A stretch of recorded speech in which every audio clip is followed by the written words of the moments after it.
All right, welcome to another episode of the Cassels Cast. My name's Eamon Cassels. Joining the show is going to be Bruce Veliz and Elie Deglaoui. We're going to be discussing just some of our favorite watches throughout the season. We're going to be going over our Boston Celtics as well as the Los Angeles Lakers, San Antonio Spurs, and Milwaukee Bucks before concluding with some audience questions. It was a really fun episode, so yeah, let's just get into it.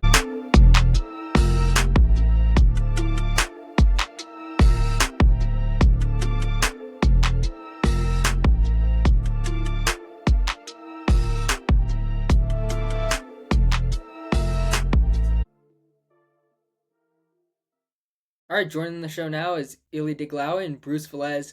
We're just going to discuss some teams that have stood out to us so far this season. How are you doing today? All right, Eamon, thank you for having us on again. Yeah, it's always a pleasure to be on the show with you boys. We're going to have some great discussions about the NBA, and I can't wait to do it once again. Yes, sir. Should be a good one. I think we got to start off with our Boston Celtics because this is all of our favorite teams, and we'll definitely have a lot to say about the Celtics so far. So, just in general, what's been your first impressions of the Celtics a couple weeks into the season? I wouldn't say I'm surprised. I mean, we're still 4-5 or whatever our record is. So, I mean, we're still roughly where I thought we would be, but I think I'm kind of surprised by how much I'm really enjoying this team and how much fun I'm just having. It kind of does feel like Jaylen Brown's really taking it up another level. I mean, I know we all talked about it. We're all pretty big on the Jaylen Brown train, but he's even exceeded my expectations. And I'm like a day one Jaylen Brown fan. I just feel like he's really taken it up another level. He's a lot more aggressive. He's a better playmaker, which I feel like hasn't really gone too noticed. He has become a lot more efficient. I feel, at least. I just feel like he's really doing his thing. I know we talk about Chris Paul and Kawhi and Shea Gilgeous-Alexander and guys like that as kind of like the mid-range kings, but I feel like we got to start putting Jaylen Brown in that conversation. Like I don't have any doubts that he's going to make a mid-range shot at this point. But beyond him, love what I'm seeing out of Nemish Queta. Feels like he might actually become an asset for us long term. And I mean, I'm ready to give Josh Minot the lifetime contract. I think he's the perfect dream or the perfect coach's player.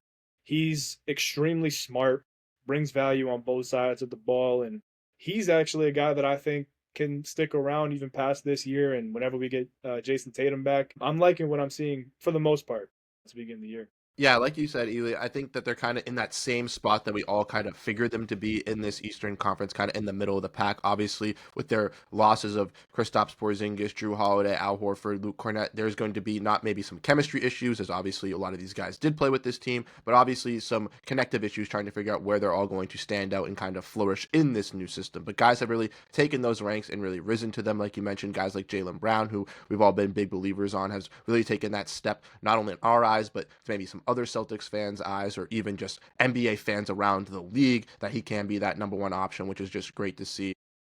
You also mentioned Josh Minot, who's really risen in this rotation, someone that I was personally high on kind of coming into this training camp going for the Celtics team. And like you mentioned, I think could be someone that could be a solid role player for the Celtics team once Jason Tatum eventually does come back, maybe this season or next year, to be a building block for this rotation as another, hidden gem or a diamond in the rough, something that they found similar with guys like Sam Hauser, Luke Cornett, and etc. like that. And then I think another guy that's really stepped up and delivered has been Peyton Pritchard as well, taking this new role for the Boston Celtics. He's been competing with Anthony Simons in that guard room. They've had some struggles here sometimes, maybe not performing the best from three-point range in Peyton Pritchard, but his playmaking ability has been very solid. He's had multiple games where he's had double-digit assists for the Boston Celtics, being that lead initiator, and he's really grown every year he's come into the league. Obviously, his rookie year was kind of like a spot-up catch-and-shoot scorer. Then he started working more off the dribble and creating his own shot. Then he started working as a playmaker, creating opportunities for this team. But then we saw last year him attacking the basket, not only thriving at the mid range, but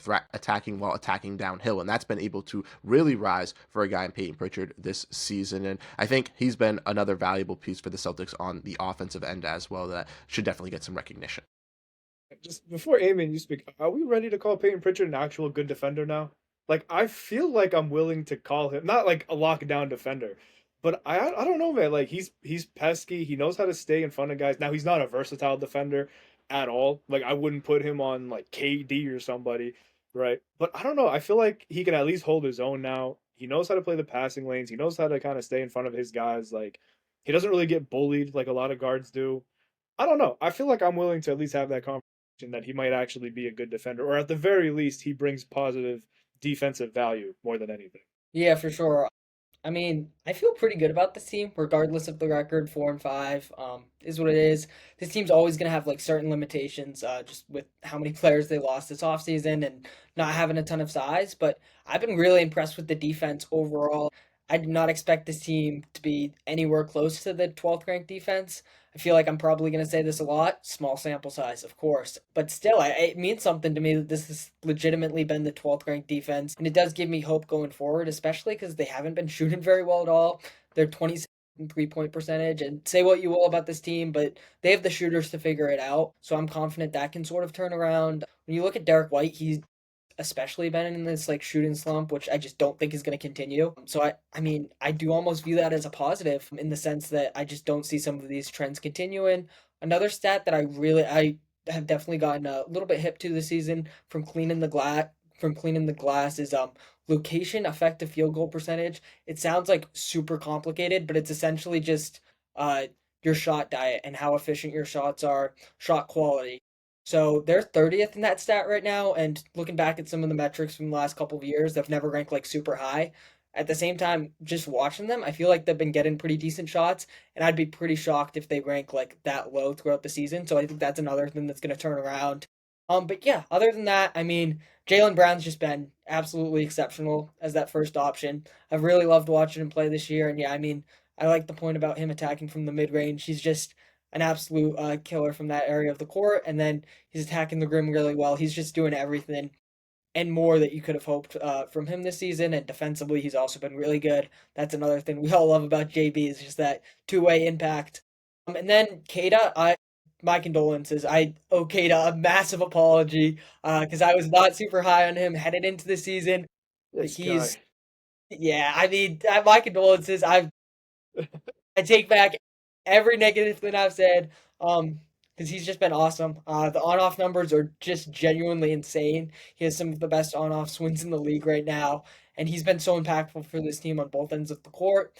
And he's really figured stuff out. And whether he's the starting center when Tatum comes back, or he's just like a awesome backup, I think he has a long-term place with this team, like you guys were saying. And then Josh Minot, I mean, I feel like every Celtics fan is kind of fallen in love with him. He's just awesome on both ends of the court. He's really helped the rebounded problem, which is still a problem, of course. I think that's always going to be a thing, but the energy he brings, the versatility on defense, ability to really shut down guys on ball. It was last week, but that Cavs game just is always going to stand in my mind. I think that was his second game as a starter, and he just absolutely locked up Evan Mobley. And he can also do that to perimeter players. He's just been awesome to watch this season. So that's been another favorite part of I see the season so far for me. But yeah, what are your guys' impressions? We didn't talk about them a ton of, I guess, Simons and Ugo Gonzalez, who have been two really key parts of this team as well. Love Simons. Love like I'm all on the Simons train, which I mean I liked him even before we got him, and I had zero doubts about his offensive fit. I mean he can shoot from the other end of the court. He has limitless range. He's very efficient. I believe I don't remember the exact stat. I heard this on View from the Rafters, which is the Mark D'Amico, Abby Chin podcast that they just brought back. They had Anthony Simons on, and I believe Anthony Simons for his career is like a 41% shooter on catch and shoot threes or something like that, which is an insane rate to have because he's not just, he's not a rookie. He's been in the league since I want to say 2018 or whatever it was. So he's been in the league for a while. I mean, we all knew he was going to be a great fit. He's also a fantastic passer, can really facilitate and play make. He could play that combo guard. But what's really impressed me is that he actually looks solid defensively. I mean, he's making the effort. He's playing the passing lanes. He's also being very pesky. And he's not, it's kind of everything I just said about Peyton Pritchard, but like he's not really getting bullied either. I mean, I don't know if I would trust him against a bigger guy. I think that's probably where he struggles the most, but I've been really, really impressed with how Anthony Simons has played so far, and especially considering that he's essentially coming off the bench for the first time in his career. I mean, he looks like he's really bought into his role, and not his career, but at least in a long time. So I'm really glad that he's kind of embraced being a part of the team, and so I'm really happy with how he's playing. And as for Gonzalez, I mean, I think we're all kind of this in the same boat with Gonzalez. I mean, he looks fantastic when he does play. Does he deserve a little bit more opportunity? I don't know, but he, at least not yet, but he looks fantastic when he does play. I think the one game that I think everybody kind of noticed him for the first time was against the Knicks, the second game of the season. He was applying full court pressure against Jalen Brunson and against Josh Hart, and he's a rookie. That was his second career game. And so for him to be able to play at that level and make all these hustle plays, I mean, I was just saying it before, but I've seen him play so many times and just kind of think to myself, like, this guy needs a helmet. You know, he needs a helmet the next time he comes onto the court. I mean, he's the perfect Joe Mazzulla guy, and he can do a lot on offense too. I mean, he's not a lockdown or a knockdown shooter or really anything like that. I think he still needs to find that consistency, but that will come over time. I don't know. I've been a really big fan of his to start the year, and I am looking forward to seeing how much he can develop from here. Yeah, I know last time that we talked, all three of us, I was going to the Raptors versus Celtics preseason game. And in that preseason game, that final one, both Anthony Simons and Hugo Gonzalez brought some great energy on the defensive end. And that was something that I really like to see just in a preseason game, them trying to find their roles and trying to be effective. They were doing that. And like you said, Elie, Anthony Simons has been really solid in disrupting those passing lanes and being like an energy defensive guy. He might not, be the most impactful defender, but he's bringing that energy and I guess kind of fitting into that Celtics culture that we have seen over these last couple of years, where they're going to be relentless. They're not going to give up out on that defensive side of the floor, and we've seen that. You also mentioned his catch and shoot numbers, which is a great stat, because I know when I talked to my boy Nick NBA when we were talking about the Celtics, he was talking about how using Anthony Simons as a catch and shoot scorer more as someone that creates his own shot, I think would be a little bit better for the Boston Celtics, and we've clearly been seeing that this season. I know versus the Pelicans at one point, I don't know if it was a total of the quarter, but he was outscoring them in that game, which led them in that comeback to get their first regular season win for the Boston Celtics. So he's already had some kind of big moments for them offensively and has been solid defensively enough to kind of make an impact. And like we've talked about, maybe not be that shoe fit in trade piece immediately that we all kind of saw at the beginning of the season when he was acquired by the Boston Celtics. And then Ugo has been that guy, like you mentioned, that is that perfect Joe Mazzulla fit. I thought that this was a perfect recipe after seeing how frustrated and how passionate Ugo was just in the summer league with the Boston Celtics. And I saw that and I said, Joe Mazzulla is going to buy into this guy. He is going to absolutely love Ugo Gonzalez and kind of take some of that frustration back, but make it unleashed in a positive way for the Celtics team. And we've seen that on the defensive end. And even in that preseason game when I went, he had two big threes that were wide open threes, but ones where I saw him take and I said, I don't know if that's a good shot. But after he switched both of them, I felt a lot more comfortable with him going into this season. So I think, like you mentioned, him just finding that comfortability, especially with him being a rookie and Joe Mazzulla not really playing rookies these past couple seasons, is a little bit harder for him. But I think if he does make that impact, which he clearly has on both sides of the floor, offensively and defensively, he can be a true sticking point for the Celtics team and be someone to maybe flourish in this rotation like some of these other younger guys have in the past as well. Yeah, absolutely. I think you guys really nailed it there. I'd just like to add one quick stat about Simons that has shocked me, and I feel like I don't think it's sustainable, but I just like to point out that he's holding opponents to 33% shooting from the field, which is just absolutely insane. If that holds, that's like all defensive numbers. I don't think he's like an all defensive caliber player. He was literally viewed as one of the worst defenders after the trade. But just getting that buy-in from him has been huge, and he's just shown me a lot defensively. And I'm not shocked, but I am very surprised to this level where he's holding guys to 33% shooting from the field.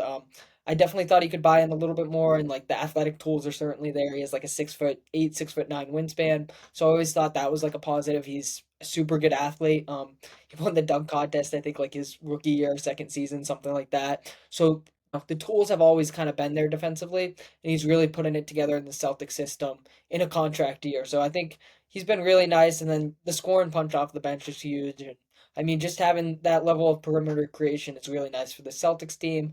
And then, yeah, Ugo, I mean, how can you not really love this guy? I mean, he's just an absolute bulldog out there, and the defensive tenacity is just truly incredible. And he's quickly becoming a fan favorite, and it's super easy to see why. We'll see how much he can grow offensively as a rookie, but overall, I feel like he'll have a role regardless and be able to stay on the court just because of his defense. And like you guys said, I mean, it's just impressive how quick he's earned Missoula's trust, because Missoula isn't a guy who likes to play rookies. Obviously, they're in a bit of a different situation this season, but he did earn the start against the Pistons, I think, which was like the third, fourth game of the season, something like that. And I just think that speaks volumes to how much Missoula trusts him. And yeah, just really been fun to watch. And it's been a while since we've seen like a rookie on the Celtics really make like an impact. The last one was probably like what, Kelly Olynyk, maybe? Is that the last like rookie that we actually get? Or well, Or Marcus like, Smart was after. Probably Marcus Smart. Tatum. Oh wait, yeah, duh. I'm thinking way too far back. Whoa, that was bad. I'm thinking way too far back. I feel like I forget what year we're in. I think I just kind of forgot about Tatum for a second, to be honest. But like a more like a mid round, like late round rookie Yeah, that's yeah. making an impact for sure. Yeah, because Olynyk was like mid to maybe a little bit later in the first round. So no, Mid I get where you're 14th going. pick. I He's a could say lottery pick. maybe Pritchard just because he was a little bit Yeah, late first rounder, but comparatively to where he is at now to where he was when he played, he was still getting minutes, but he wasn't as like I get as impactful and wasn't as viewed to be as impactful of a player for the Celtics team as well. Similar to Ugo Gonzalez though, so who knows? Maybe this is this little diamond in the rough, and he could be that kind of switchable on-ball defender that the Celtics need as a kind of Swiss Army knife type of guy that we have seen across the league with some of these kind of contending teams. And if they can get him on a value contract, I think that'd be great. absolutely. One more thing I'd like to point out with the Celtics before we move on, just in terms of like points of improvement, I think it's notable that they're dead last in pace and they're 25th in points per possession on transition play. I feel like that was a focus heading into the season. They're gonna push the pace a little bit more, and I really do like Missoula's offense. It's very methodical. They get good shots from it, so I do like it in that sense. At the same time, I feel like with this personnel, I'd like to see them push the pace a little bit more, create some extra possessions, and I think it really suits just the personnel on this team. So going forward, these next like 10 or so games, and then obviously like the rest of the season, I'd just like to see that change, and I think it could help the Celtics move up the standings a little bit more. And I mean, we'll see. Maybe they're just going to be a super slow paced team like always, but that's definitely something I'd look at. It's maybe a potential change. Is there anything else you'd like to see this team change going forward, or are you just more or less happy with what they've been doing with, I mean, let's be honest, a little bit more of a limited roster? Yeah. No, I don't know if there's any, because I mean, this season I feel was always more just about experimentation, kind of give everybody a little bit of a bigger role. One thing that I'm I guess excited to kind of see continue is the development of everybody, because what's really special about this team is that everybody has something to prove on the team, and everybody is kind of playing one spot above their norm. Like Jalen Brown's now the number one guy. Derek White's now the number two guy. Josh Minot, who went from being basically just a depth piece, is now looking like an actual starter, an actual valuable starter. Anthony Simons is looking to prove that he should be in Boston long term, and Peyton Pritchard's proven that he could be a starting caliber player. It's like everybody has something to prove, and everybody's playing kind of one spot above their comfort zone, and that's basically sink or swim. Either you're not going to play well in this new role, or you're about to develop and add more to your game. So I kind of feel like because of that, I've been a really big fan of how Joe Mazzulla's played it. I feel like maybe down the line, I mean, like I don't know if I wouldn't say I'm willing to give up on him yet or anything, but I don't know. I would like to see more Baylor Shireman, more so just in a sense of like give him some more opportunities, because we saw it with Jordan Walsh last night as we're recording this. He actually had a pretty good game against Washington, and he was a guy that, to be honest, I kind of gave up on, and I'm sure a lot of other Celtics fans did too. And it just kind of feels like maybe he's going to ease them into it. Maybe this isn't the year, or not the year, but maybe this isn't the start to do it. But I just want to see those guys get some more opportunities, because if you're not going to play Jordan Walsh or Baylor Shireman this season, you're probably never going to play them. So I feel like maybe I would like to see them get some more opportunities. But besides that, I don't know. I've been pretty happy with the way things have gone so far. Yeah, I'd like to add to that point. I would like to see some more Baylor Shireman and some more Jordan Walsh. I know Eamon's on the Baylor Shireman island, maybe by himself at this point, but they do deserve at least some play, especially if Ugo is going to be getting some play. I feel like you kind of put it perfectly. This is kind of a tester season to kind of figure out where these pieces do stick and where they do kind of thrive, because obviously with Tatum coming back next season and with them kind of reshaping this roster, some of these players are going to be playing in more reduced roles, or expected to be playing in a little bit more reduced roles, or a little bit of a different role. So kind of trying to figure out that comfortability. I also think that the Celtics, because they lost so many pieces, kind of mentioned this earlier, they have the chemistry, but maybe not the continuity with all of each other. So trying to figure that out, especially in these early games, it's been a little bit of a slower slot. Excuse me, like Eamon mentioned, they've had some shooting struggles. Their defense has been a little bit better to start the season. Obviously, a little bit smaller sample sizes on that. We'll have to kind of see how those translate to once we get to the middle of the season, kind of towards the end of the season, kind of how they rank throughout the opponents. But I obviously would like to see a little bit more consistency in that offensive game, specifically from 3-point range. We obviously have seen guys like Derek White start off cold to the season. I don't think he's going to be stuck in that all year long. But kind of getting those kind of shooting slumps out to see what the potential of this team can truly be without Jason Tatum, I think is the first stepping stone to see what this team can be once they have Jason Tatum back. And they look for those new pieces, the next Drew Holiday, the next Kristaps Porzingis, those next kind of building blocks to put around their superstars. Absolutely, yeah. I mean, I totally agree. I mean, the development thin's going to be huge throughout the season. And yeah, it's just different because they don't have like championship aspirations. So it's not like, hey, what's like a major problem that they can fix, but there's always little improvements. And last point before we move on to the next team about Baylor Shireman Island. Anyone is welcome to join on Saturday against the Rockets. I'd like to point out one of the best defenses in the NBA. He led the team in scoring. Obviously, he played a little bit at the end when it was kind of a blowout, but I can't ignore dropping 17 points against the Rockets, and I'd like to see a little bit more Baylor minutes. Yeah, I'm all on the wave for getting more Baylor minutes. Let's see the actual potential of our young guys before people are claiming that Filipowski was the clear right pick and that Shireman should have never even been selected. Yeah, I'll pass on those off-court issues with Big Flip. Yeah, same here. But yeah, any closing thoughts on the Celtics, or should we just move on to the Spurs?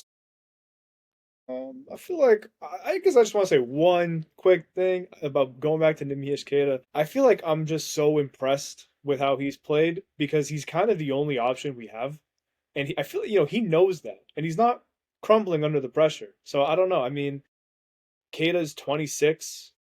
Like I don't know how high his ceiling is, but I just feel like I should at least mention that. Like he's stepping up when the team needs him the most, and I just feel like that's gonna bode well for his career, to be honest.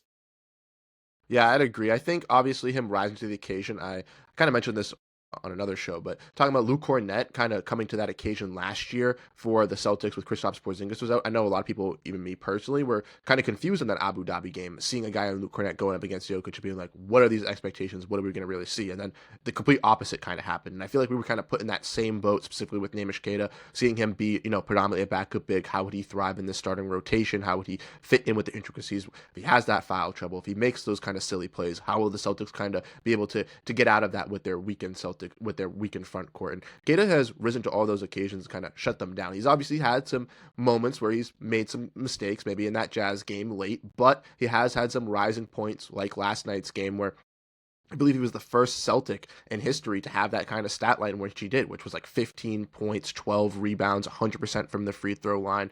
That's a crazy stat to put up, specifically versus the Washington Wizards. I don't care, specifically if you're Namish Keita trying to prove to the league that you can be a top tier backup or potentially a starter. That's big for his, mental and his momentum to kind of be that dominating factor for the Celtics. So I really like that. And something with Keita that I would like to see with the Celtics is I think he is going to be a backup big. I'd like to see them kind of go out and get another big that kind of complements his weaknesses, similar to how the Spurs did with Wembanyama bringing in Cornette and Olynyk, because I think that could really strengthen the Celtics core in the front court, even if it's a little bit weaker compared to the rest of the league.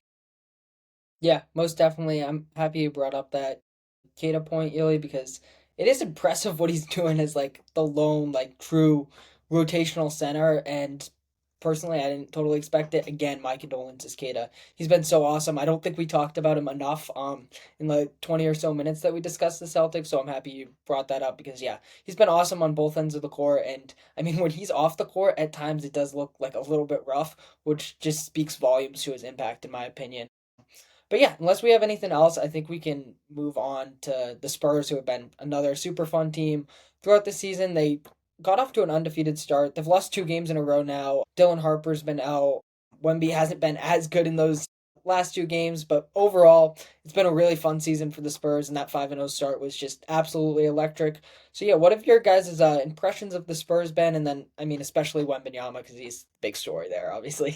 Yeah, I mean, I feel like we all knew that Wemby was different. I feel like we all kind of knew what he was capable of, and I still feel like I mean, he's still kind of exceeding my expectations. And the fact that he's only 21 or something like that is disgusting. Like this guy's gonna be elite for like 2 decades. But yeah, I feel like I shouldn't say I'm surprised that they've been as good as they have been. I mean, I know we talked about it before, but I was high on their roster, and I mean, I did have some concerns. I didn't know how they were going to play, and I guess I still don't know how they're going to play it at point guard when De'Aaron Fox comes back. But they have a lot of talent on that team, and I'm I'm I'm a believer that this is legit. I think this is sustainable. I don't know if they're going to make it to the NBA Finals. I still obviously wouldn't put them ahead of teams like OKC or even Houston or at this point the Lakers. I feel like they're another team that is going to make a real push. But I'm impressed with the Spurs. I think they have a lot of things going well for them, and I feel like they're going to be a team to keep an eye on for the future. I think I have them as a play-in team heading into the season. I feel pretty confident saying they're at least going to be a playoff team. I think they'll at least be a top six seed. Obviously, a lot of their success is going to have to depend on Wembanyama, but for the most part, I think this team's pretty legit, and I obviously think they have an incredibly bright future. So I'm excited to see where they go from here.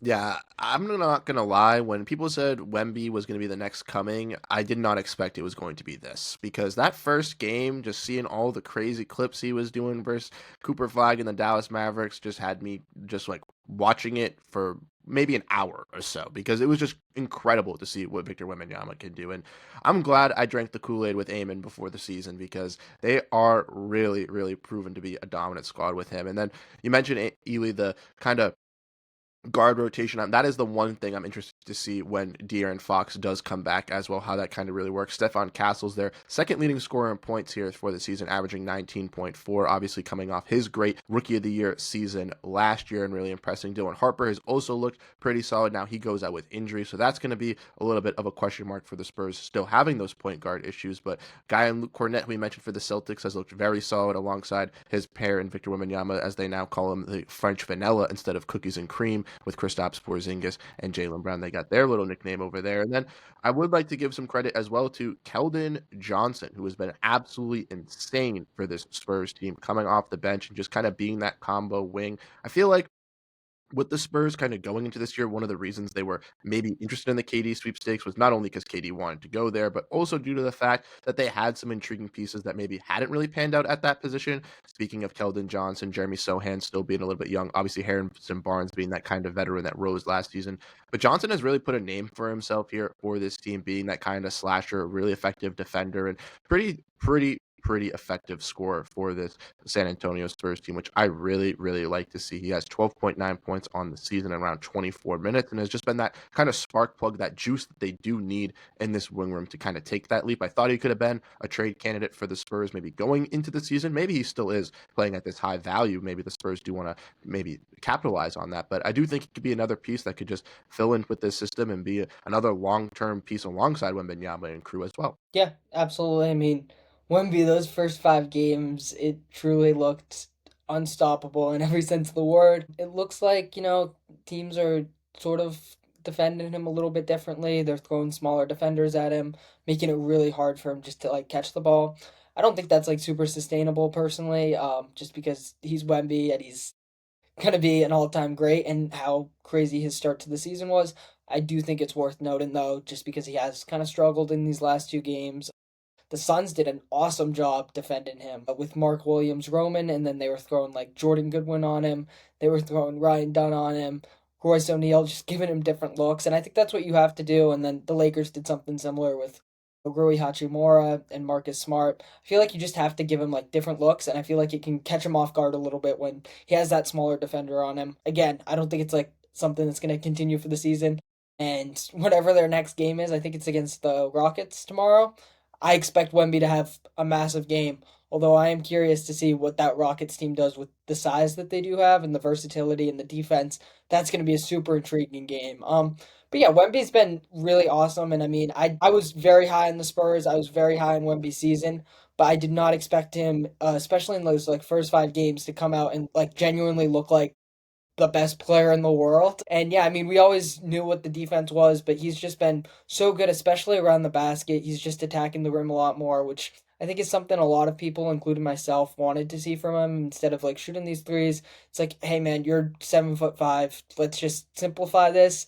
Punish smaller guys, punish people around the rim. Let's make it a little bit easier. I do think De'Aaron Fox coming back will be huge for this team, especially with the Dylan Harper injury. Harper's played in the last, like, he played in the Suns game for half the game, and then he left and was out for the Lakers game, and it was evident that they, like, need another guard. Steph Castle, I think, is capable of being that point guard, but I do kind of like him more as that, like, off guard type of guy, secondary playmaker at this stage of his career, and I think Fox will just open up so much more for him, and they'll really be focused on trying to take away Fox's scoring as well. So I think that will be huge. And yeah, I also love that Keldon Johnson shout, Bruce, because he's been awesome.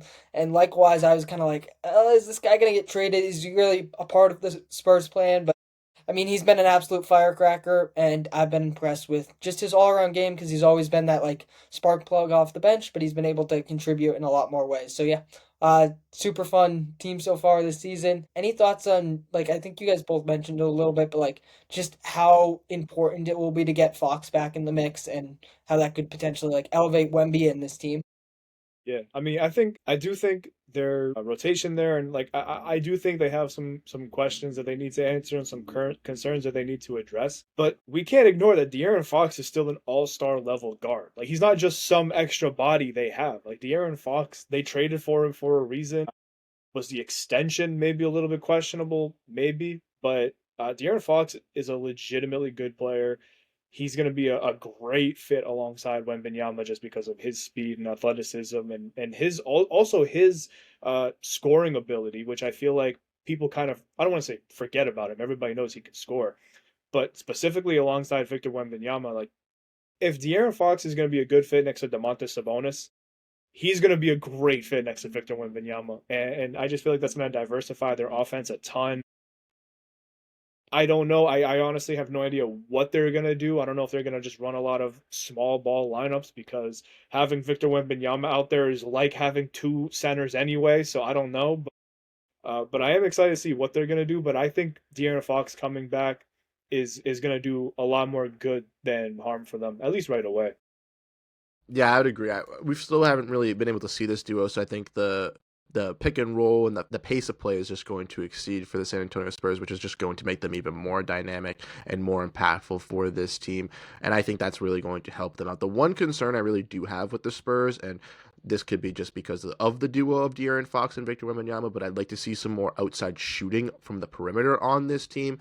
I looked at the San Antonio Spurs three-point shooting percentage ranked across the NBA. They are 15th currently, shooting roughly 35% from three-point range. Obviously, a small sample size early on, with players like Devin Vassell and, like you mentioned, Eamon, not really having the best outside creators from three-point range, and guys like Dylan Harper, Stephon Castle, De'Aaron Fox. Maybe this team could use that little bit of a three-point scoring punch at the trade deadline, could use some of their pieces. Maybe it is one of these guards that they do look to move off of. I do think that maybe they are waiting, and maybe it could not happen this year. Maybe this is kind of a tester year for them once again, to kind of see the value that they have in Castle versus Dylan Harper for that. Maybe they do look to move off of a guy in De'Aaron Fox because they want to go a little bit younger. But that's something that I'd keep an eye on the Spurs. There's some three-point shooting and how that's going to work with these three guards kind of coming in. Because obviously the pace of play is going to be increased. The pick and roll is going to be very solid. But will they be able to create those extra opportunities from those extra passes from the perimeter?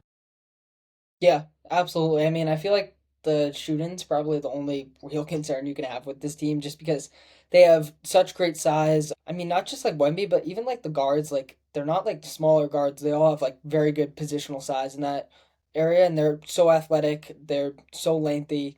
The defense is incredible, so disruptive. Dylan Harper, in the games that he has played, I've been really impressed with the defense.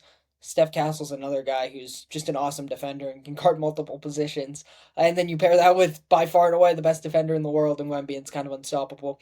But yeah, I totally agree. The Fox uh, addition, I guess you could call it, once he returns, that's going to be absolutely massive for this team. Just getting that extra perimeter creation and real all-star level guy. I definitely think he's one of the more underrated like star level players in this league, and I think it will do wonders for the Spurs team. And yeah, I can't wait to see how the rest of the season unfolds, and they're going to be a really competitive team for the foreseeable future. I think that kind of goes without saying, but I think them and the Thunder are just gonna run the West for the next 5 to 10 years. All right. Any closing Spurs thoughts, or do we want to move on to the Lakers?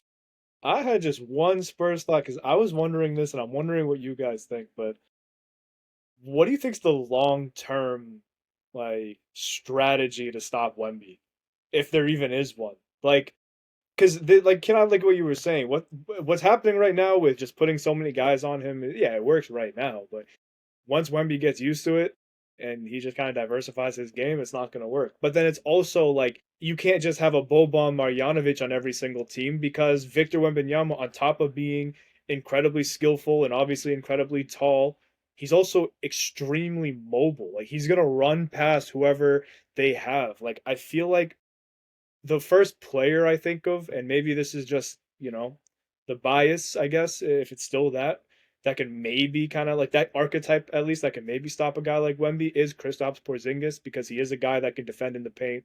He's mobile. He could defend on the outside, and I mean, but the thing is, there's a reason that he was called the unicorn. Like not everybody like Kristaps Porzingis don't grow on trees, so. I don't know what the long term plan is for teams to stop Wemby, and I actually have been thinking about that. So I'm kind of wondering what you guys think it might be. So kind of just like thinking off the dome here, real quick. Like obviously the Suns did their like swarming technique. I believe those were Jordan Goodwin's first minutes of the season as well. So shout out to Jordan Goodwin for stepping up in a big moment there for the Phoenix Suns. But I think we're gonna see a lot more of double big lineups, and I think we're kind of seeing that more kind of going into the NBA where teams are prioritizing that, having multiple centers. But it's going to be teams just running the double big, trying to kind of just I guess, clog Victor Wembanyama, or maybe having the ability to have either multiple centers to get into foul trouble that you can kind of just throw it there to just kind of disrupt him, kind of be like the hack a Shaq type of thing where you have like 4 or 5 centers in your rotation to kind of do that. But those are kind of the only two things that I can really think of that would be able to really stop him because truly he does look unstoppable. And I feel like we might have a little bit of a similar moment where Steph Curry came into the league with the 3-point shot percentage. We saw the game kind of translate in that way, similar to how when Shaq came into the league and how he was such a dominant force. I think we're going to see something similar with Victor Wembanyama, where when he becomes that dominant force, we're going to see a new style of way to kind of combat that and play basketball, which will just be fun for us NBA fans once again to kind of see the intricate brains that the coaches can kind of come up with to do that. Yeah. That's a really good question, man. That had me thinking. I definitely like the point about the double bigs, Bruce. I think that's gonna be something that we see a lot more. When you talk about like guys that I think are like the best at defending him, I definitely don't think like long term it's gonna be those smaller players. We saw Marcus Smart and Rui Hachimura last night just annoy the shit out of him, which was really interesting and like kind of likewise with Goodwin and Royce O'Neal the other day. I just think at some point Wemby's gonna be like, "Hey, guess what? I'm 7'5" and I move like I'm a 6'3" guard. So enough of this shit. I'm gonna score at will." One game that's kind of interesting last week, it was the Heat Spurs. Bam did a really really good job on Wemby. I think that's like the prototypical guy that I could see guarding him, just like a super mobile, versatile big man, just big bodied guy too. I mean, he's not super tall, he's like 6'8", 6'9", but he's just massive in terms of his strength. And I think that frame is gonna be a sort of archetype to bother him a little bit. He shot 5 for 15 against Bam, which I think is worth noting. And then to Bruce's point about the double bigs, they also have Khalil Ware there. So he was a little bit like of that like roamer type, and then he could potentially come over for a double if need be. So I feel like sort of that setup where it's like you have the versatile guy in Bam, and then you have maybe more of like a rim protector roamer type, who's also like a center big man type of guy, athletic. I don't think there's like how do you stop Nikola Jokic? How do you stop Steph Curry? I don't think there's like a perfect blueprint. But in terms of guys and archetypes I could see disrupting him, it's like that Bam type would be the first that comes to mind. But yeah, do you have any thoughts on that one, Elie, or were you just like throwing it out there? I mean, I was more so just throwing it out there. I like the double big line idea too. I just feel like my concern, I guess, is that in theory it makes sense. You have the roamer, and then you have the rim protection guy. Like back in our day, that could have been like Robert Williams and Luke Cornett or something like that, or obviously like an Al Horford. But I just feel like, and I guess this is where the team building comes into play. But like that would open up San Antonio's offense so much more. And I just feel like, yeah, maybe you can stop Wembanyama. I mean, he's still gonna get his. He's still 7'5", and yeah, he's basically a taller version of Kevin Durant. And he's only 21. But I just feel like the double big lineup makes sense, but I don't know how sustainable that is. I guess within games or like within. I guess if you're facing the Spurs, you're not facing them every single game. But like, I just feel like I don't know how sustainable that is for every single team to do because you're going to lose so much flexibility on both sides of the ball having a double big lineup. But I don't know. I guess I like that. I guess I like like the Bam Adebayo Khalil Ware tandem. I think does make a lot of sense. I mean, Khalil Ware they've basically been saying is like, like a Timu version of Wembanyama anyway, just because of his play style and how he looks and everything. So I feel like I like that too. I'm definitely interested to see how it gets, but we also have to remember like in theory, Wemby's only going to get better. Like that's the craziest part. So what's working now probably won't even work by the end of the season, let alone next season and beyond. But I think the double big lineup makes sense, or the double big strategy makes sense. But you also need two capable bigs. You can't just have two big bodies. And I don't know if every team has that, but I guess players are evolving. And I mean, we already got one Wemby, so who knows? We might get a second one at some point. But I guess we'll have to wait and find out. Yeah, most definitely. I mean, I feel like double big is a little bit more common now, especially OKC's running it. We see the Rockets running it. We see teams trying to match up with Nikola Jokic. I feel like, and I mean, even like a guy like Giannis, a lot more of these like top 5 to 10 guys in the league are like big men now. Whereas like a few years ago, even as great as like Jokic and Giannis still were, I feel like they were just like a lot more like perimeter and wing players. I feel like we're seeing the rise of the big man again. I mean, you look at some of the young guys like a Chet Holmgren, I think has a top like 15-10 level ceiling, and then I mean Evan Mobley like same kind of thing. I think he's already like a top 15 guy. Prince Şengün, yeah, we could go all day, but yeah, I think that's something we're seeing a lot more of just in general with this league. But yeah, I think we can move on to the Lakers here, who, I mean, I know we all had them fairly low in the West, but definitely have been surprisingly good, especially with Luka missing some time. Austin Reeves has even missed some time, and then LeBron hasn't played at all this season. So yeah, how surprised with the Lakers have you guys been this season?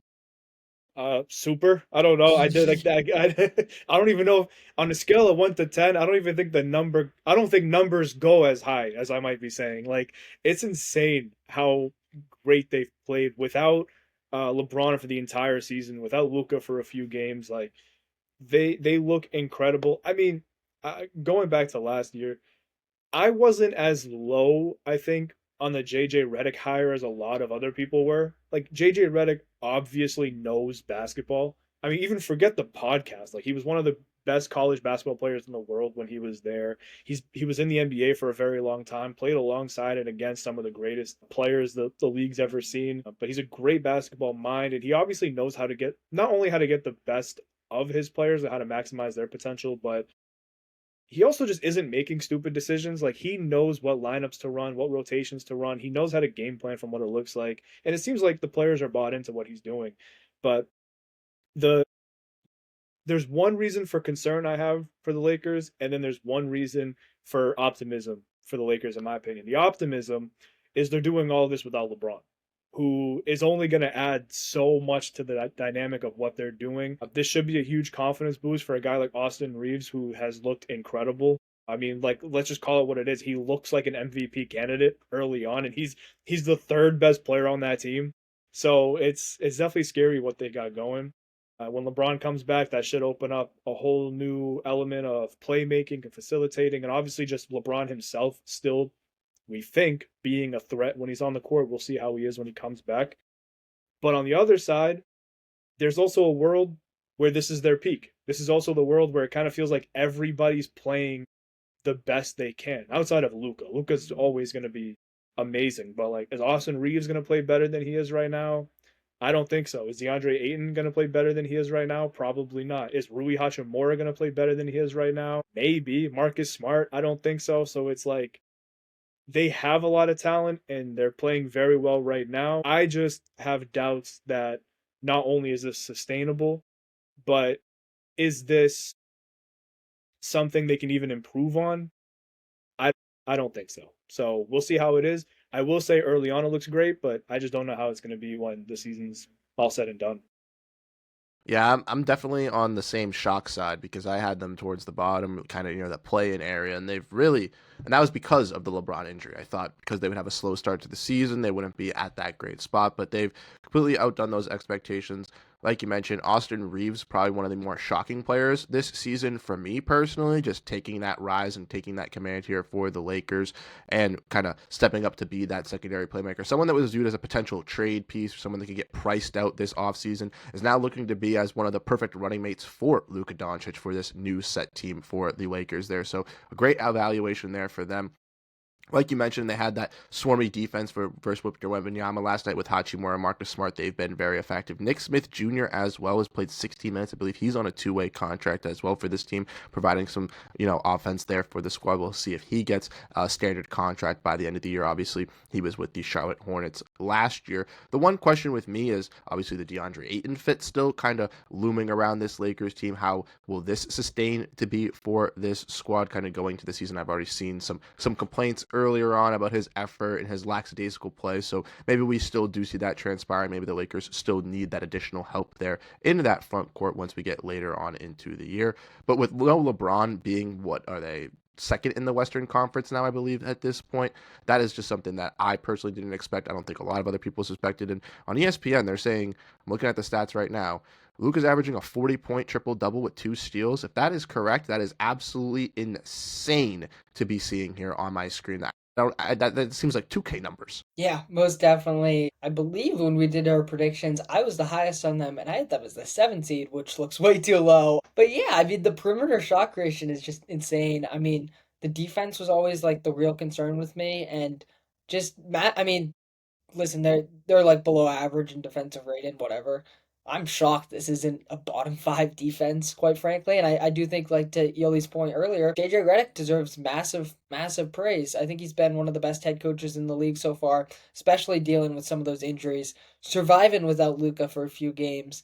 And yeah, I mean, it's crazy. I remember very early on they played the Timberwolves, and I had a tweet where I was like, the Lakers are a laughable team. What is this defense? Because the Timberwolves scored like 20 points in like the first like few minutes of the game or whatever. And then as the game went on, I was like, wait, what? At the same time, nobody can stop this offense because of the perimeter creation they have.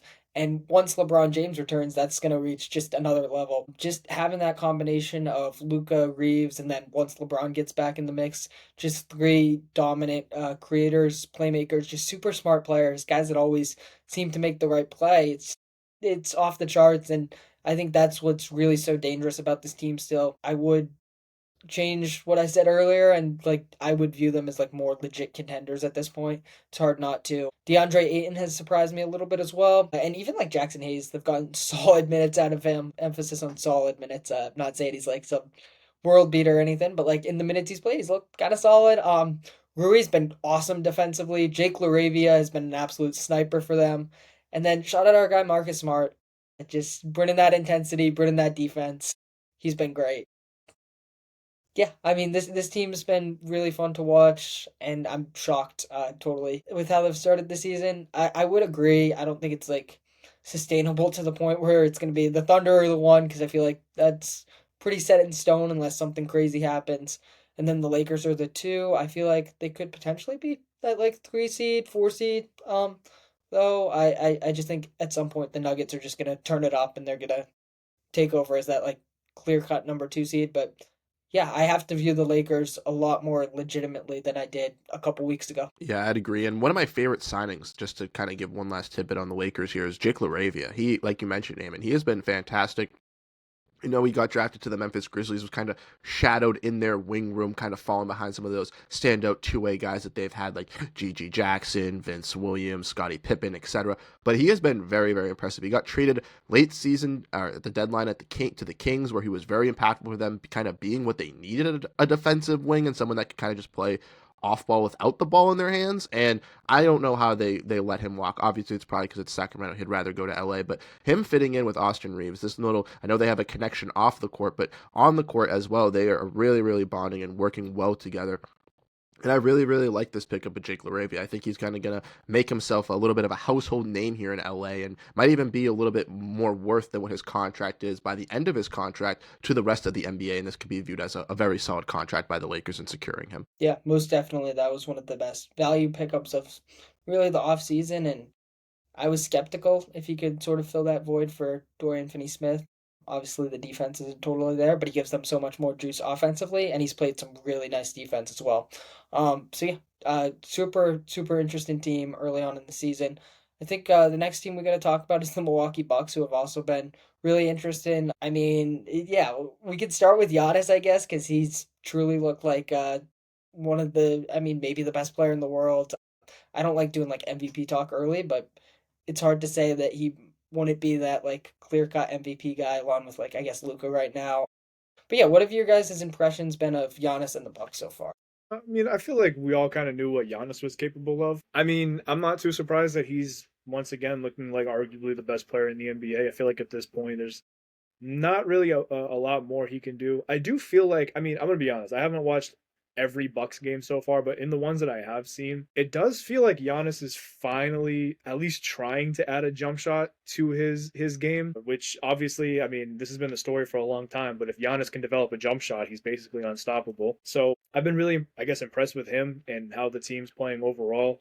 I think, I mean, I almost feel like the real story is the emergence of Ryan Rollins, who's been crazy. But on top of him, I do think adding Miles Turner kind of added a whole new element to that team on both sides of the ball. I know there were some people, maybe this was just in the Pacers community, but there were some people who kind of questioned whether Miles Turner was really an upgrade over a guy like Brook Lopez. But I feel like we're kind of seeing he pretty clearly is, and that's no knock on Brook Lopez, but Miles Turner has been honestly very good defensively. He's been a very solid rim protector, but I actually wrote about this for 8.9 seconds. Another thing that I feel like people need to keep an eye on, or at least something that I've noticed, is that Miles Turner's a much more active facilitator in Milwaukee's offense. And I actually think that's really good, considering that number one, they don't really have a traditional point guard, especially now with Kevin Porter Jr. being out for a little bit and with Giannis essentially kind of being their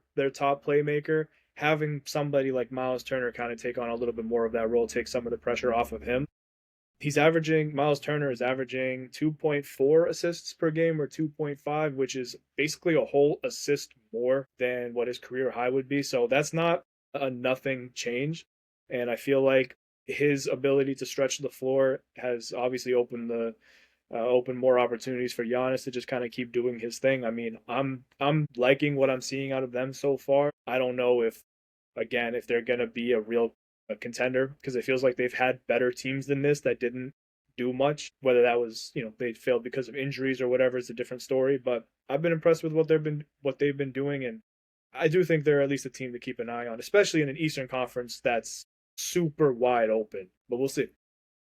Yeah, for me personally, the Bucks definitely outdid my expectations. I had them eighth in the Eastern Conference. I thought with Giannis still being Giannis, being that dominant player, I didn't think they would have those pieces that could step up and deliver to really help them, or maybe even find those key role players. But they clearly have. You mentioned Ryan Rollins the other day. I was out at the restaurant with my friends, grabbing a couple of drinks, and the Warriors Bucks game was on right above us, and I got to see that Ryan Rollins masterclass the whole entire time. I tweeted it out that I apologize, similar to Eamon taking his complaints on Namish Keita. I took all mine back on Ryan Rollins because I didn't know anything about the guy. I knew he was a guy that kind of competed with the team last year, kind of made some noise, but he really has hit those expectations for the Bucks. He's their second leading scorer right now at 16 points, which is just crazy to see out of a guy who, was competing for a spot for the Warriors a couple years ago and now got his revenge game versus them to really put his name there on the map to get the big win. Also to mention another guy that I've been really intrigued by this Bucks team has been AJ Green. He has been so successful creating offense and being that kind of secondary shot creator for them and hitting those big time 3-point shots. And he's been a guy that, similar to Sam Merrill, who was also on this team, was kind of competing for that spot, kind of trying to stand out on this Bucks team to kind of be that extra shooter. And they have other guys like Cole Anthony and Gary Trent, but AJ Green has really taken that leap and has been pretty solid for them to where I think he's worked himself to be a consistent role player for this Bucks squad. Obviously, Kevin Porter Jr. being down, there's still some questions there of where this kind of other playmaker or kind of a factor can be kind of seen within this team. Cole Anthony's been struggling a little bit too, so I would like to see the Bucks kind of get a little bit more offense. But as we know, with this team, it's a little bit of a trial run trying to figure out those players with Giannis Antetokounmpo, and I think for that, it's overall looking solid for them. And maybe at the deadline, they could, now that they're not in the second apron, make some more moves to bolster this team to take them to that next step. Or maybe in the next offseason, they have those true pieces that they know that work around Giannis, so they can go out to make that big move to take that next leap. So even though I thought the Bucks were kind of dead in the water kind of going to this season, I will say that they have a little bit more of a promising outlook than I thought before the year. Yeah, I mean, absolutely. Giannis, he's just fucking incredible. I think we all kind of knew that. And I don't think, like, even though he's been, like, ungodly in terms of, like, production and two-way impact, I don't think anybody's, like, that shocked. The playmaking's been really awesome. I think that's, like, one element that I've kind of enjoyed watching with him so far. But yeah, the big story here is definitely Ryan Rollins. I mean, probably one of the best stories in the league, to be honest. I mean, here's a guy who was on a two-way last year, works his way up, carves out a solid role in the rotation, and then just totally reaches another level. I thought he was gonna like take a step up, but I thought like a step up for him would be maybe averaging like 10 or 11 points a game. I think he's averaging like 16 right now, and when you look at him, there's not many flaws. I mean, he's got great size, great length, really, really good on ball defender. He can attack the rim really well. Solid, like, playmaker. He's averaging like 6 assists, I think, and then he can shoot the ball really well. He just really does it all, and he's the perfect fit next to Giannis. I think that's what's really impressed me. Just the production they've been able to get out of their backcourt. Even like a guy like Cole Anthony's been a really nice get for them, especially as Kevin Porter Jr. hasn't played. They've gotten really solid production out of this backcourt, which was a real question mark headed into the year. And then even, Turner, he has had his nice moments. I like how you brought up like the facilitating Elie. I thought that was a nice point, but I still feel like he hasn't totally like found his groove, especially as a scorer. And for the Bucks to be 5-3, especially because Giannis, he did miss that game against Golden State, and Ryan Rollins just kind of willed them to victory there. But for them to be 5-3, without getting like stellar production out of Turner yet, I think is just very impressive in my opinion. And I definitely think we might have to reevaluate our expectations for this team a little bit, especially because the East is more open than we might have thought. The Knicks and Cavs have had nice moments. They haven't looked like the clear cut number 1 and 2 seeds. I feel like eventually they will. The Pistons have looked good, but like the Magic have genuinely looked terrible. So I feel like that like number 3 seed could be a little bit more up for grabs than we might think. And yeah, this has been a fun team to watch, and I'm excited to see how the rest of the season plays out. Yeah, my finals prediction's not looking too hot at the moment right now with how the Magic have been playing. But with the Bucks, like you mentioned, they've been having some good things. One question I would like to ask you guys on the Bucks here real quick is the Kuzma stuff, because I'm looking at the stats here. Kuzma, third highest points per game average at 12.9 for the Bucks here, but I don't know, man. Like, he came in here last year, wasn't really a good fit. They traded away Chris Middleton. I feel like the same kind of sentiment is kind of going over here in Milwaukee, specifically with having Bobby Portis as well, Giannis, Miles Turner. There's so many of these guys in the front court. Do we think that any moves could potentially happen and maybe Kuzma could be one of those, or do you guys think Kuzma will kind of stick around in Milwaukee? I mean, if it's, I definitely think he could be a trade candidate, because the thing that's so weird about Kyle Kuzma is like Kyle Kuzma actually is good. Like he actually is talented. He can shoot. He's a solid defender at the very least. He can pass. He's a solid. He's a legitimate ball handler. Like he can rebound. Like he actually does do a lot of things right. I just think his problem, at least based off what we're seeing, is that he's not really a team player. He's much more ISO and only really passing it if he needs to, that type of thing. And I mean, I think that archetype will always be, what's the word? It'll always be like wanted. I think he'll always have a trade market if somebody were to potentially put an offer out for him. And I think if the Bucks are serious about contending, which obviously they should be, as long as you have Giannis, you have to go for it. I could definitely see him being a trade candidate, because he's had essentially. I mean, if you combine the half year he was there last year, and the games that he's played this year, he's been there for like 3/4 of a season, I feel like we've kind of gotten an idea of how Kuzma is going to be in Milwaukee, and it still leaves a lot to be desired. So I definitely wouldn't be surprised if he gets traded, and what that return will be, I have no idea, but I totally could see it happening. Yeah, I mean, I definitely wouldn't rule it out. I think he's always going to have value just because he is a very nice self creator. The shooting hasn't totally been there. I think that's something that could potentially bounce back, at least like league average range. Honestly, I might view Bobby Portis as more of a trade candidate. At least that's what some Bucks fans are saying. We're going to get to his question in a bit, but I know my guy Finn wrote an article about wanting to trade Bobby Portis, and I do think that kind of makes a little bit more sense than Kuzma in some ways because like the Bucks still do need some extra shot creation, and I haven't minded Kuzma at all in this like six-man energy role off the bench. I think he does provide some value to the Bucks in that regard, and I do think their win rotation is a little bit more thin than like their big man depth, so I think they could potentially benefit from trading like a Bobby Portis who has kind of struggled, but at the same time, I mean, he's an NBA champion and he does provide some nice offense and some nice versatility on that end of the floor. So I think he could also be a trade candidate. I wouldn't be surprised if one of those two gets traded. Personally, I do think that Portis could be a little bit more. I don't know about like trade value wise, but in the sense of like the Bucks, I think it could be a little bit more valuable to move off of like that front court guy and upgrade maybe the back court or the win depth a little bit more. So I'd be interested in seeing that. And I mean, it's nice that he's been there for so long, but at the same time, it might also just be time for something new there, you know? No, I completely agree. I feel like you mentioned, they kind of have that kind of parallel overlapping kind of in that backup power forward slash center spot, especially with Giannis being able to play small ball five at some instances as well. So I feel like with them having so much money kind of tied up into that position, looking to move out of it would be good. Most definitely. Any closing thoughts on the Bucks? We want to get to our audience questions. I say let's get to the questions. Yeah, let's get to the For question. sure. Do it. So we got two questions. This is gonna be something I try to do. I don't know about like every episode, but relatively often just ask you guys some questions on social media. And yeah, we'll close out the pod with them sometimes. So yeah, first question I mentioned him earlier, but my guy Finn Keel, he asked a really good question. What's a trend that you've noticed about overall play across the league this season that you find either intriguing or concerning? So yeah, I'll hand it off to you guys on this one.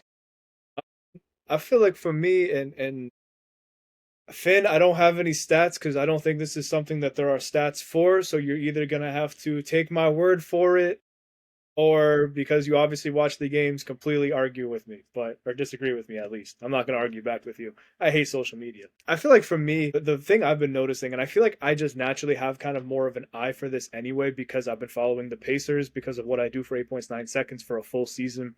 But it feels like a lot more teams are relying more on just kind of improvisation and not really calling set plays. Indiana has kind of been known to do that because of their run and gun offense and just how fast paced they are. Even this season, they're still doing it. It's obviously not as effective without Tyrese Halliburton, without Andrew Nemhard, without TJ McConnell. Their point guard is Ben Shepherd. Like, you're not really going to be able to run an offense like that. You could try, but it's not going to work out as well. Obviously, I think another team that we've kind of all seen start to do this is the Miami Heat. Eric Spoelstra, obviously, arguably the greatest head coach in the game, and it's not by accident. It's because he knows how to get the most out of his guys. There was one quote he said. I believe it was him that said this. It was after a game recently. Said something like, "Yeah, pretty sure we didn't even call a single play tonight." I don't know if you guys saw that too, but he said straight up like, "Yeah, I don't think we even called a single play tonight." And I think the reason that I've noticed that is because I think because of that, a lot of teams are going to be playing with more pace. In theory, if you're not really calling as many set plays, you don't need plays to develop. You can kind of just go with the flow. If somebody's open, just toss it open to them. And I think we're going to see a lot more of that. And personally, I think that's a great trend. Plays will never die out in the NBA, but to maybe be able to kind of loosen that a little bit and just go with the flow, just see what's working and what's not, I think that can really add a whole new dynamic to teams. And in theory, it should make offenses faster and potentially even more efficient.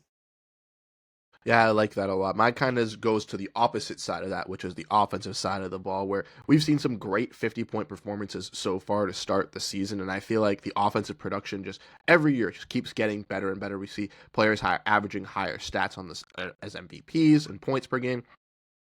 Obviously, with the 3-point per shooting and everyone getting better, we just see that continue to grow. But we've seen that really take off this year. There have been, I believe, 4 50-point games to start off the season so far, which I really like. You have Lauri Markkanen's 51-point game with the Utah Jazz versus the Phoenix Suns in overtime, which was a little bit of a decimating one for me to watch, as obviously I cover the Suns, but was still intriguing to see a guy like Lauri Markkanen kind of get back into that realm of where he can be that dominant shot creator, something that's been hindered due to injuries and the Jazz tanking and not necessarily playing him. Then we've had Austin Reeves, who had a 51-point game in a win versus the Kings the other day. He's obviously taken those reaps, really risen offensively for this Lakers team, taken over with LeBron James and Luka Doncic being out with injuries. And then Shai Gilgeous-Alexander and Aaron Gordon on the same night, second or the third night, I believe, of the NBA year, they both had they each had a 50-point game. Shai had 55 in the win versus the Pacers in double overtime, and Aaron Gordon was the only one in the L to drop 50 points, where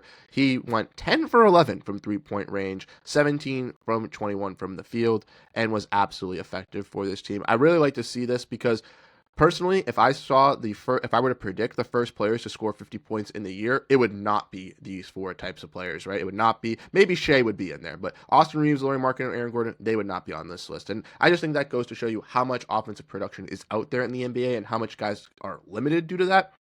And then if they get their hot night or can kind of get into that right rhythm, they can showcase that to the league. And as someone who wants to see the scores keep racking up and seeing fun basketball on both sides of the floor, this is A1 addition for me to see, is just the game getting more expansive on the offensive end. Yeah, most definitely. I think those are 2 great ones. I'll start with Elie's first before I have a quick question for you guys about Bruce's. But yeah, I definitely have seen that a lot more, especially just like not specifically this year. I do think we are seeing it more this year, but like over the past few years, I feel like we've seen a lot more teams lean into that like freelance or like random style of offense.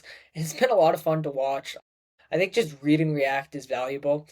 And I mean, even like just in general, I feel like a big difference between like I watch a decent amount of college ball too, just like how everything is just so organized with college ball. It's like very specific plays. Of course, there is still plays in the NBA, but it's a lot more like read and react, personnel, matchup hunting based. Obviously in the playoffs, we've seen a lot of like matchup hunting. So that's been a trend that's sort of continued. But even in the regular season this year, I feel like that's been a point of emphasis from what I've watched. And I like the point about Miami's offense because they've been really fun to watch, and they're another team that's exceeded my expectations. I'm gonna have to do a podcast on them at some point because they've been a lot of fun, and that offense really leans into the strengths of their players. So yeah, it's been really cool to watch, and I think it's a fun brand of basketball. Especially just with the talent in the league and just how smart some of these players are. I think it makes a lot of sense. And then with Bruce's point, I wanted to just bring this question. We've seen not just this year. This year has been a lot more like random players like Austin Reeves and Aaron Gordon scoring 50 points. I don't think like anybody expected that. But like last couple of years, we've seen a decent amount of like 60, 70-point games even. So yeah, do you guys think we'll see a 70-point scorer this year? And then who do you think is like the most likely candidate to be that like 70 point in a game scorer? I think we could see a 70-point per game score. I don't know personally. I could name some names that I think it could definitely be. I think a guy like Anthony Edwards could get really hot in a game and just go absolutely berserk and go takeover mode. And if a guy like Julius Randle isn't hitting his shots, or how we saw with Cat go off a couple years ago where he had his big monstrous game, if the offense just isn't flowing, it's just flowing through him, we could see that. I could also see a guy like Cade Cunningham maybe having a big game like that with the Detroit Pistons, kind of taking command for that offense and really kind of willing them into a contest there to kind of take that up. Honestly, though, like you mentioned, the numbers keep rising. Last year we saw it, obviously this year we keep seeing it. I think that 70 points is going to be something that we can see, especially with how teams prioritize the 3-point volume and how much, if they get consistent from there, we could see that transpire this year. Yeah, I think we definitely could. I mean, we've seen it a lot more. I mean, we've seen it a lot more in recent years. Obviously, Damian Lillard did it, and Donovan Mitchell did it, and Luka did it, and Joel Embiid did it. And, I mean, wasn't it 2 seasons ago we had like 2 in the same week or something like that? 70-point games was insane. So 100%, because going back to kind of what I was saying with the improvisation and teams just kind of playing with, I guess you could say, with a little bit more urgency or pace, if you will. I mean, scoring performances are always going to be up, scoring output's always going to be up. So 100% we could see it. I wouldn't even, okay, I'm not going to go this far, but I guess I'll finish my thought. I could see a world where somebody does break 100 points at some point for potentially the first time ever, depending on who you ask. But I think it could definitely happen. I don't know. I'm thinking about who could do it because in reality, right? If you're scoring 70 points, it's basically because you're at least the biggest, the most, I guess, important person, the most important scorer on your team.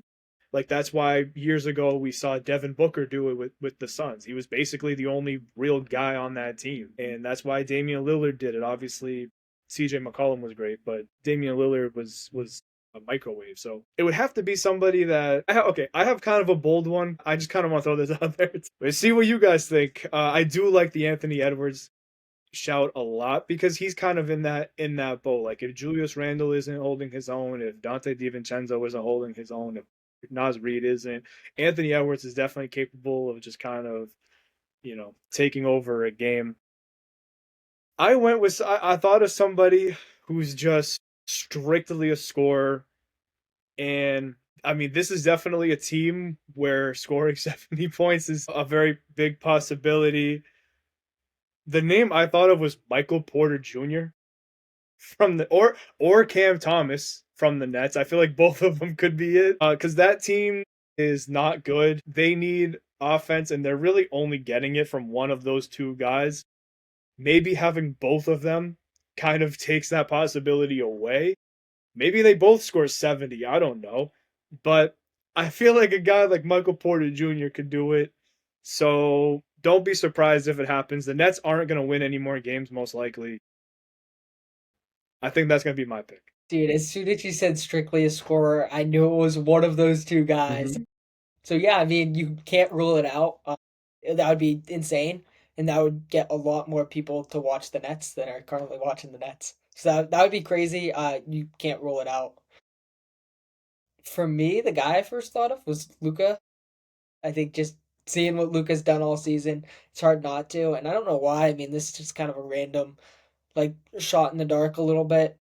I can just imagine him scoring, and there's a reason for this, I guess. 77, exactly. We've seen him get 73 a couple years ago. His jersey number's obviously 77. I don't know. I can just see 77 for Luca. Maybe, just maybe against the Dallas Mavericks. That's like my like random like bold prediction. I just think we'll see like exactly 77 from Luca. Obviously, Wilt's 100.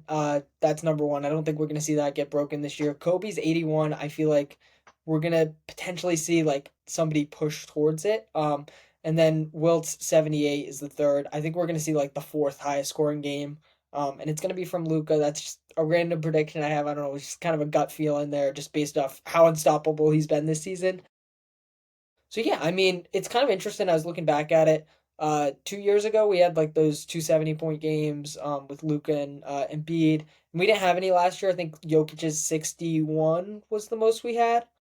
But yeah, I think we're gonna just based off how many 50-point games we've already had 2 weeks into the season. I think we're gonna see some crazy performances as the season continues. Yeah, I definitely agree, and it's just like you, Eamon. Once Elie said that it was shot creators and scorers, I immediately was like, yeah, he's talking about the Nets. It's either Michael Porter Jr. or Cam Thomas, and I'm not gonna lie, I could easily see one of them going off, especially if one of them is like 0 for 5 to start the game. Just let the other one cook, get hot. It could easily transpire and kind of blossom into maybe even higher than like a Kobe game or something like that. Didn't Cam Thomas just get injured too? Yeah, he just in their game against Indiana last night, he sustained a hamstring injury. All I'm saying is don't be surprised if by the end of the month, Michael Porter Jr. is the new Wilt Chamberlain. That's all I'm gonna say. I'd love to see those post-game quotes if he has a monster game. That's all I'm gonna say. I would agree if it wasn't Michael Porter Jr. I've heard enough from him Yeah, I over just the want to offseason. see how wild it gets if he has like a 50, even like not just like even if he has like a 50, 60 point game. I just want to see like how wild it gets. Do we With know 0 his assists. career high? Yeah, with Look it zero up right assists. now. Do we know his 40. career high? My guess is like genuinely like 45. Yeah, I was gonna say Oh, 40. 39. Oh. Yeah. But that's also playing on the Nuggets. If you count inflation, that's like 150 points on the Nets. So I could see that happen. I could see it happen. Could definitely see it happening. I'll go to mine. I kind of realized I didn't give my trend that I've noticed. It's like completely different. And it honestly, like, the stats don't totally back it up, but just like watching hoops every night, I feel like this is the year especially where I've seen like just the value of defense and the value of having guys that can switch. I mean, we've definitely seen it within the past few years, I feel like, but especially this season, just having like the value of guys that can switch on to different players, versatility. You can't have like those complete defensive liabilities anymore. I feel like even going back to the offseason, we saw like the value of those guys plummet on the open market, and teams just aren't valuing guys that can't defend. And I think, I mean, it's a copycat league, and I think a lot of that has to do with just how great the Thunder are. And then in a similar vein, I mean, the Pacers made that crazy finals run, and a big thing they were doing was picking up full court, and we're seeing a lot more teams do that. Again, I don't have the stats for that, but I have heard some stats where it's like teams are statistically pressing more than ever. One team that I'd like to shout out that I've seen do it a lot is the Portland Trailblazers, and they do it really well because it's just, I mean, with Tumani Kamara especially, and then like Drew Holiday, Denny Avdija, they have so many guys that can just like pressure your ball handlers, and it makes it really difficult to get into your offense. And if you're looking at just for a way to like sort of negate the shooting and the insane offense we have, it's just making life difficult for them defensively. It's having five good defenders on the court at all times. It's being able to switch. It's the versatility. It's the extra size. It's picking up guys full court. So my sort of like with that kind of like a bolder prediction I have, especially now that we're going to be entering the era of Wemby soon. I think this next era will be defined by like versatility and defense more than scoring and offense. I just think that's like the only way to negate the 3 point revolution. And I think we're going to see a lot more teams lean into that. I think we already are seeing that. I just think that's a trend that I've seen this season, especially, that I think will just continue throughout. And I talked about it a little bit more, but I mean, I think we're going to see a lot more of those like double big lineups. And hey, guess what? Do you know what we called that 15 years ago? A power forward and a center. So I just think that's going to be a trend that I've noticed. And I think it's going to be something that will continue for the foreseeable future. Yeah, I really like that point that you mentioned, especially when talking about the Blazers, because all the guys you mentioned can like really suffocate opponents and really shrink in their offensive ability. And I feel like the Blazers have been, obviously last year they had that rise in their defensive towards the end of the season where they were like a top 10 defensive team, I believe, in that second half towards the year.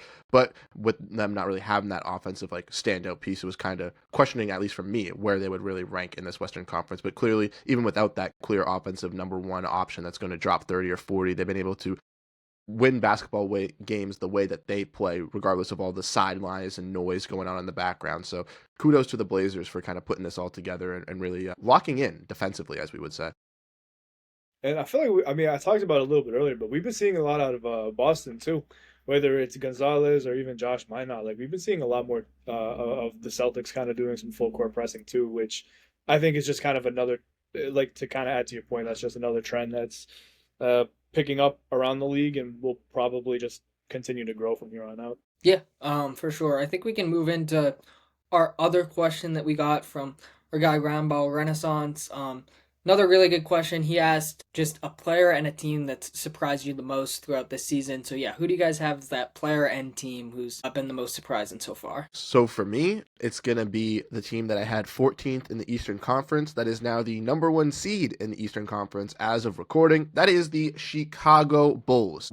What is going on with this team? Can anyone explain it? I don't even know if Kenny Beecham can explain what is going on. They go all in, they look good, they get injuries, they fall on the face of the earth. Trade your guys, trade your guys. Oh, we're not going to trade our guys. Our guys have too high value. We want a first for Vucevic. We need a first for Vucevic. And then Vucevic hits a game winner, and now you're the first. I am so lost. People were clowning them for the Josh Giddey trade, for the Alex Caruso deal. And yes, they should have gotten future draft capital added on top of that. But Josh Giddey has transformed. He's the player that I'm going to mention too. He has been the player that has changed my mind this season. One of my friends in a fantasy basketball league was like, should I have him as a keeper? Should I have him as a keeper? And I was like, no. Josh Giddey is not going to be effective. I don't think Josh Giddey is going to do all this. He kept him. And I said, I apologize. I take back everything I say.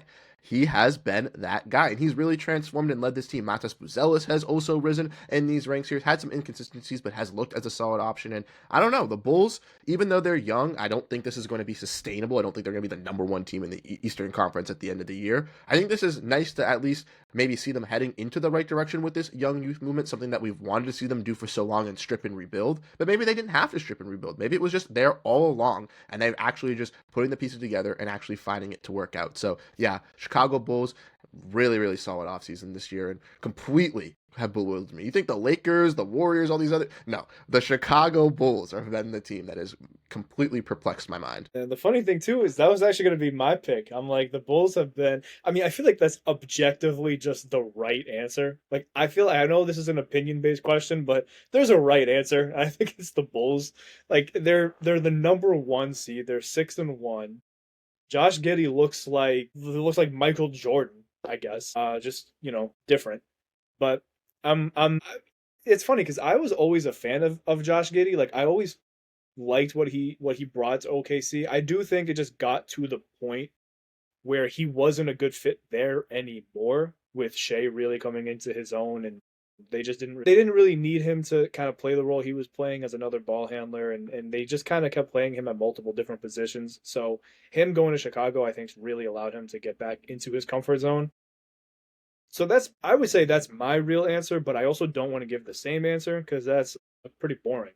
So I would say for me, if we're talking about surprise teams and a surprise player, only because we kind of talked about them a little bit, I'm going to mention the Trailblazers. I mean, they're not like taking the league by storm, but I mean, they did just do something nobody else has done this season when they beat the Thunder. So I do think that team's pretty legit. I was a big fan of them heading into the season. I didn't have as high of hopes in them as I think a lot of other people did, but I've been really impressed with that team as a whole. And I don't know if I'd call him a surprise player for me, but because I knew he was good, but I would probably give it to Tamani Kamara. It really feels like he's just taking it up another level this season on both sides of the ball. He's becoming an even more important part of what they're doing, and he's impressed me a ton in the Trailblazers games that I've watched, kind of taking on that full court pressure role that we were just talking about. And I'm really excited to see what he can do and where he can develop from here. And if I can maybe give an honorable mention to, same team, Drew Holiday. I mean, I think we knew Drew Holiday wasn't washed. We knew the stats didn't tell the whole story, but he's looking like, forget Celtics Drew Holiday, even forget Bucks Drew Holiday. Like, he's looking like Pelicans and 76ers Drew Holiday. I'm very happy to see that. I'm very glad that he's taking on this role that he's taking on. I was a little bit skeptical about his fit with this team. I'm not anymore. I think it's clearly working out. Portland's my team to watch, and if the Celtics aren't going to win at all, which they're not going to, in a best case scenario, maybe I'm rooting for Portland to do it. And also, I'm always going to love my guy Robert Williams III too. So I would give it to Portland, and Tamani Kamara for my player. Yeah, those are two great ones. The Bulls are probably the right pick. Sort of similar to Bruce. I had them as the 13th seed. We already talked about them, so I'm gonna go Lakers though. Pretty shocked that they're the number 2 seed. I was completely wrong. We talked about them a bunch, so I feel like I'm just kind of repeating what I already said.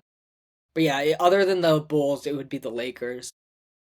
Absolutely floored that they've gotten off to this start without LeBron, without Reeves at times, without Luka at times. It's been incredible to watch. And yeah, for the sake of like avoiding repeating what I've already talked about, I'll shout out VJ Edgecombe as just a surprise player around the league. Another guy I was gonna go with was Ryan Rollins, but again, we already kind of talked about him. But yeah, I mean, I was always high on Edgecombe. I thought he was a top 5 guy pretty clearly in this past draft. At the same time, when he went to the Sixers, I was kind of like, yeah, is this guy going to be able to really get his own early on? Because they already have Maxey. The system typically runs through Embiid.